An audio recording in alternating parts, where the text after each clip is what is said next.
Hey everybody, Joe here. I'm back, and this time of year is a great time of year to reflect on how many happy memories, and what a better way to introduce a top 5 about, games that carry the most nostalgic value to me. I'm particularly doing NES games this time around. I got my cartridges here, and let's take a look at the top 5.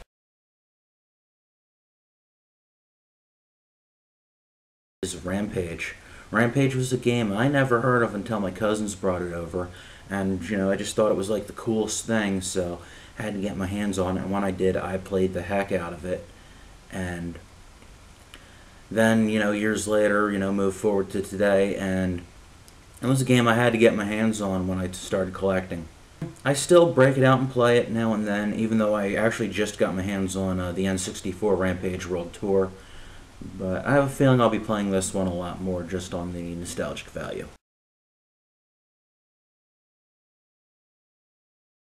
Is Super Mario Bros. 2. It's perfect time of year really to talk about this game because this was the third NES game I ever played, I believe, and it's possibly the first NES game that I unwrapped the Christmas that I got my NES. That's why it holds such nostalgic value to me. It's a great game. I still think, even though it is, one of the older games on this list, it, holds up really, really well. And it just brings me so much enjoyment. I often talk about this one just because it is such a favorite of mine. And I can't think of a better game to put on a list like this.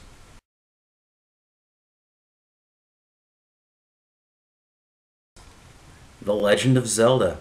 I know when I was holding up those cartridges earlier, I faked out and had all gray cartridges. I did that on purpose. I actually bought my first copy of The Legend of Zelda with my Christmas money shortly after Christmas in 1988 after getting my NES. Even before I got my own copy of it, I believe this might have been one of the first games that I ever saw being played, because one of my earliest memories of the NES was watching a friend play his over his house when I was probably in, I guess, 5th or 6th grade, something like that, roughly. You'd think that with Legend of Zelda it would be something that I've always loved, but honestly, when I first saw it being played, I really didn't have much interest in it. I thought the action of Mario was much cooler, but boy, have things changed over the years. It's grown to be one of my absolute favorite games of all time. And because it doesn't quite share the same nostalgic value as some of the others on this list, it's only number 3. However, it's still a game that's extremely near and dear to my heart.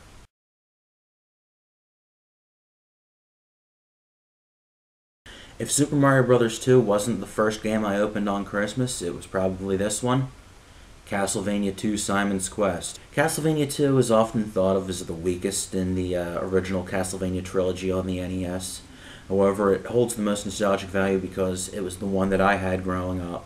It was the one of the very, very first games I ever played on the NES, probably the actual 4th or 5th that I've ever played.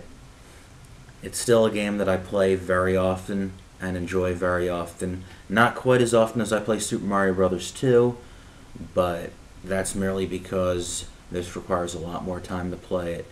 However, it's still a game that I enjoy immensely.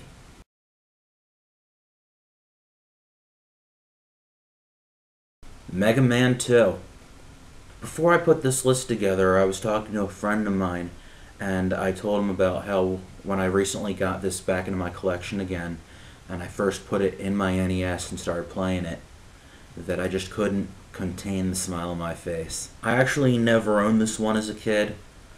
My cousins did, and I know I've rented it more than a couple times, and I have great memories of playing it with my cousins, and I'm pretty sure that it was either one of the forms of Dr. Wily at the end or that one dragon boss early on in the Wily stage that I actually had looked it up on Nintendo Power how to beat it because my cousins couldn't get it.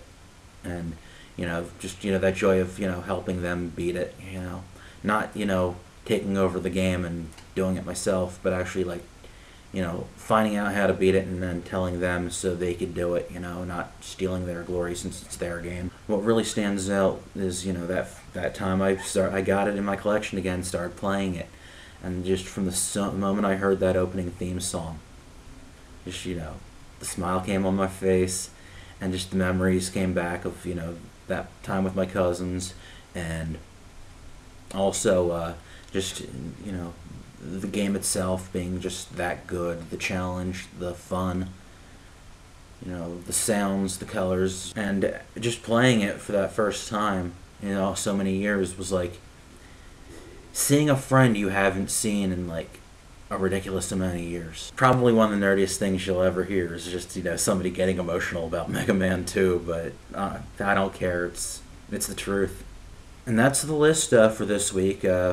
I have a couple more videos planned until 2014, so I hope you stick around, keep tuned in for those. I'd like to thank Buried on Mars for his shout out and his YouTubers that I watch video that he just did. Very appreciate it, very much appreciate it. It was really very cool of you doing. He did a little top 5 kind of in my style, which I thought it was hilarious. I laughed my butt off when I saw it.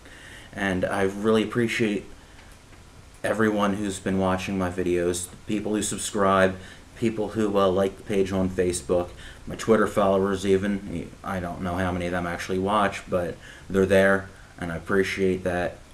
And just thank you all so very much for being part of this with me. Can't say much more than that. Merry Christmas, Happy Holidays. Take care.